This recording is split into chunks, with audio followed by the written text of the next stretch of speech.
ইলেকশনৰ পিছতে আমি এটা দিন ডিক্লেয়াৰ কৰিম যে অমুক দিনা লাখপতি বাইদেউৰ টকা সোমাব। সেই দিনাখন আপোনালোকে মোবাইল খোলা ৰাখিব, বেংকত টকা সোমাব, আপোনালোকৰ মোবাইলত পুতুং কৰি শব্দ এটা হৈ গ'ল যে 10,000 টকা সোমাই গ'ল। এতিয়া টকাটোতো সোমালে, হাজবেণ্ডেতো গম পাবই। এতিয়া গিৰিয়েকৰ টকাটো দি দিব লাগিব নে নাই? লাগিব।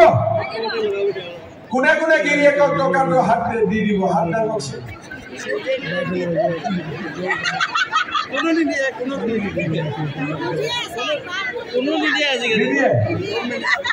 আচ্ছা, গিৰিয়েকক কোনে কোনে নিদিয়ে? হাত দাগক। গিৰিয়েক বিলাকে যদি বিজেপি ভোট নিদিয়ে কি অৱস্থা হ'ব? দিব নে নাই গিৰিয়েকে বিজেপি ভোট?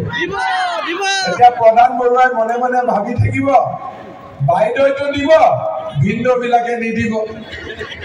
কিন্তু দিব মোৰ মতে দিয়ে, হয়নে নহয়? মই এটা বুদ্ধি শিকাই দিম। যেতিয়া লাখপতি বাইদেউ 10,000 টকা সোমাব, তাৰ আগতে আপোনালোকে গম পাই যাব যে অমুক তাৰিখে টকাটো সোমাব। তাৰ 7 দিনমান আগৰ পৰা গিৰিয়েকসকলক খুব মৰম গৰম গৰম ভাত খুৱাব, ভাল কৰি ভাত বনাই খুৱাব। যেতিয়া 10,000 টকাটো সোমাব, তেওঁলোকক আপোনালোকে ক'ব যে আৰু 2-3,000 টকা তয়ো মোক দিবি। অলপ বাঢ়ি গ'ল টকাটো, বাঢ়িলে 10জনীয়া গ্ৰুপত টকাটো 1 লাখ হয়। কিমান হ'ল? 10 গৰাকীৰ টকা 1 লাখ হ'ল। 4-5 হাজাৰ টকা যদি গিৰিয়েকৰ পৰা ওলাব পাৰি 1.5 লাখ হৈ গ'ল। ভাল কামত ব্যৱহাৰ কৰে। আৰু যদি পুৰা গ্ৰুপত নিদিওঁ, নিজে খৰচ কৰিম, তেতিয়াও ভাল কৰি খৰচ কৰক। এই 10,000 টকা যিসকলে ভাল কৰি খৰচ কৰিব, তেওঁলোকক আমি আকৌ এখন ফৰ্ম দিম।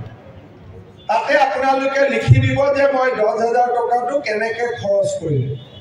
তেতিয়া তেওঁলোকৰ একাউণ্টত আমি আৰু 25,000 টকা দিম। প্ৰথমতে 10,000, তাৰ পিছত 25,000।